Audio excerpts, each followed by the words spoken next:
नमस्कार, प्रभा साक्षी news network और आप सभी का स्वागत है। भारतीय लोकतंत्र का सबसे महत्वपूर्ण मंच संसद जनता के प्रतिनिधियों को नीति और विधायी कार्यों पर गहन विमर्श का अवसर प्रदान करता है, लेकिन आज संपन्न मॉनसून सत्र इसका विपरीत चित्र प्रस्तुत करता है। हम आपको बता दें कि लगभग एक महीने तक चले इस सत्र में लोकसभा ने 12 और राज्यसभा ने 15 विधेयक पारित किए।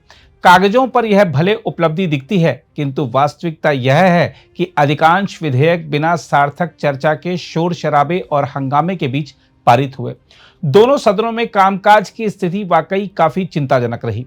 लोकसभा अध्यक्ष ओम बिरला के अनुसार 419 तारांकित प्रश्न सूचीबद्ध थे, किंतु बार बार होने वाले व्यवधानों के कारण मात्र 55 प्रश्नों के ही मौखिक उत्तर हो पाए। साथ ही जहां सत्र की शुरुआत में 120 घंटे चर्चा का लक्ष्य रखा गया था, वहीं विपक्ष के निरंतर गतिरोध के चलते सदन केवल 37 घंटे ही चर्चा कर सका। इसी तरह राज्यसभा का प्रदर्शन भी निराशाजनक रहा। उपसभापति हरिवंश के अनुसार सदन का कुल कामकाज मात्र 38.88% ही हुआ और शून्यकाल तथा प्रश्नकाल एक बार भी सामान्य तरीके से संचालित नहीं हो सका। यह आंकड़े दर्शाते हैं कि संसदीय प्रणाली अपनी गुणवत्ता और प्रभावशीलता खोती जा रही है। हम आपको याद दिला दें कि सत्र की शुरुआत प्रधानमंत्री नरेंद्र मोदी ने यह कहकर की थी कि सरकार हर मुद्दे पर चर्चा के लिए तैयार है। बावजूद इसके विपक्ष ने बिहार में मतदाता सूची के विशेष गहन पुनरीक्षण यानी SIR और ऑपरेशन सिंदूर जैसे मुद्दों पर हंगामा करते हुए लगातार कार्यवाही ठप रखी। परिणाम स्वरूप कई सांसद जो अपने संसदीय क्षेत्र के मुद्दों को उठाने की तैयारी के साथ संसद पहुंचे थे, अपनी बात रखने से वंचित रह गए। यह न केवल सांसदों की भूमिका को कमतर करता है, बल्कि जनता की आकांक्षाओं को भी ठेस पहुंचाता है। देखा जाए तो संसद का मूल उद्देश्य है कानून निर्माण पर व्यापक चर्चा और विमर्श। चर्चा से कानून के पक्ष विपक्ष, उसके प्रभाव और संभावित खामियों पर प्रकाश पड़ता है।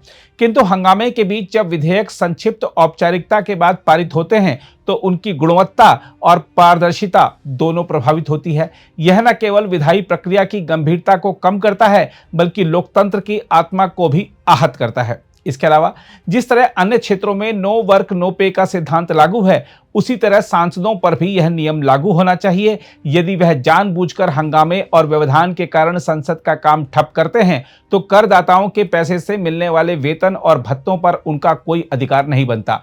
साथ ही जिस तरह दागी नेताओं को 1 माह तक जेल में रहने पर स्वतः उनका मंत्री पद समाप्त होने के प्रावधान वाला विधेयक पेश किया गया है, उसी तरह लगातार हंगामा करने वाले सांसदों की सदस्यता स्वतः समाप्त करने पर भी गंभीर विचार होना चाहिए। यह लोकतंत्र को बचाने और संसद की गरिमा बनाए रखने के लिए आवश्यक है। इसके अलावा यह भी दिलचस्प रहा कि सत्र से पहले यह अपेक्षा थी कि जस्टिस यशवंत वर्मा के पद से हटाने की प्रक्रिया प्रमुख राजनीतिक मुद्दा बनेगी, किंतु अप्रत्याशित रूप से उपराष्ट्रपति जगदीप धनखड़ के इस्तीफे ने इस मॉनसून सत्र को एक ऐतिहासिक राजनीतिक मोड़ दे दिया। इसके अलावा भारत ने वर्ष 2047 तक विकसित भारत का संकल्प लिया है और पूरा राष्ट्र इस लक्ष्य की दिशा में गति पकड़ चुका है। लेकिन जब संसद में विपक्षी सांसद लगातार हंगामा कर व्यवधान डालते हैं, तो यह सीधे सीधे विकसित भारत की राह में रोड़ा डालने जैसा है। देखा जाए तो विकास की गति केवल सड़कों, पुलों और उद्योगों से नहीं तय होती, बल्कि सुचारू और प्रभावी विधायी व्यवस्था से भी होती है। संसद ही वह स्थान है जहां नीतियों का खाका तैयार होता है, संसाधनों का प्रबंधन तय होता है और जनता की आवाज नीतियों में रूपांतरित होती है। यदि यही मंच बार बार शोर शराबे में जकड़ जाए और कार्यवाही बाधित होती रहे, तो विकास की गाड़ी आगे कैसे बढ़ेगी? विपक्ष का दायित्व है कि वह सरकार को कटघरे में खड़ा करे, सवाल पूछे और जनहित के मुद्दों पर रचनात्मक बहस करे। लेकिन विपक्ष यदि सवाल पूछने की बजाय हंगामा करने को ही हथियार बनाए, तो यह लोकतंत्र के साथ ही देश की विकास यात्रा के साथ अन्याय है। संसद का हर मिनट करदाताओं के करोड़ों रुपए के बराबर होता है। ऐसे में यह समय और धन व्यर्थ करना देश की प्रगति में बाधा डालने जैसा है। आज जब पूरा भारत विकसित राष्ट्र बनने की दिशा में तेजी से आगे बढ़ रहा है, तब विपक्षी सांसदों को चाहिए कि वह हंगामा छोड़कर सार्थक बहस और ठोस सुझावों के माध्यम से योगदान करें। विकास केवल सरकार का नहीं, बल्कि पूरे राजनीतिक तंत्र और समाज का साझा दायित्व है। यदि संसद ही ठप कर दी जाएगी, तो विकसित भारत का संकल्प केवल एक अधूरा सपना बनकर रह जाएगा। बहरहाल स्पष्ट है कि भारतीय संसदीय प्रणाली इस समय गंभीर संकट से गुजर रही है। आंकड़े बताते हैं कि संसद का अधिकांश समय सार्थक चर्चा और विधायी कार्यों की बजाय शोर शराबे में नष्ट हो रहा है। विपक्ष यदि लोकतंत्र की रक्षा का दावा करता है तो उसे पहले संसद की कार्यप्रणाली को ठप करने की बजाय संवाद और बहस के रास्ते पर लौटना होगा। लोकतंत्र बहुमत और विपक्ष दोनों की जिम्मेदारी से चलता है। संसद को हंगामे की भेंट चढ़ाना देश और जनता के हितों को सीधा नुकसान पहुंचाता है। इसलिए अब समय आ गया है कि संसद में अनुशासन और जवाबदेही सुनिश्चित करने के लिए कठोर नियम बनाए जाए। हम दुनिया के सबसे बड़े लोकतंत्र हैं, लेकिन यदि हमारी संसदीय प्रणाली औसत दर्जे का प्रदर्शन करेगी तो यह स्थिति हर भारतीय के लिए शर्मनाक है। खैर, आइए देखते हैं संसद के मानसून सत्र को लेकर संसदीय कार्य मंत्री किरण रिजिजू क्या कह रहे हैं। देश के लिए और सरकार की दृष्टि से बहुत ही फ्रूटफुल सेशन रहा है।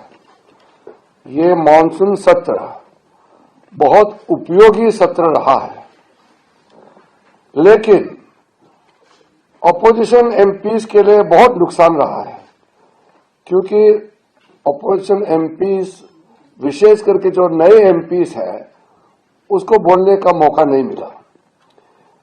पार्लियामेंट सेशन में अपना कॉन्स्टिट्यूंसी के लिए, देश के लिए, समाज के लिए बात रखने का सब एमपी का मन होता है। तो इस बार अपोजिशन पार्टी के एमपीज को बोलने का मौका नहीं मिला। उसका जिम्मेदार है अपोजिशन पार्टी के खुद नेता लोग। हाउस को इतना डिस्टर्ब किया और इम्पोर्टेंट बिल्स पे जितना टाइम एलोटेड था उसमें भी चर्चा में भाग नहीं लिया, तो अपोजिशन पार्टीज के लिए बहुत नुकसानदायक सत्र रहा है, मगर देश और सरकार के लिए बहुत फायदेमंद सत्र रहा है। अगर आप भी लेना चाहते हैं देश दुनिया की तमाम जानकारी तो आज ही सब्सक्राइब करें हमारे चैनल को।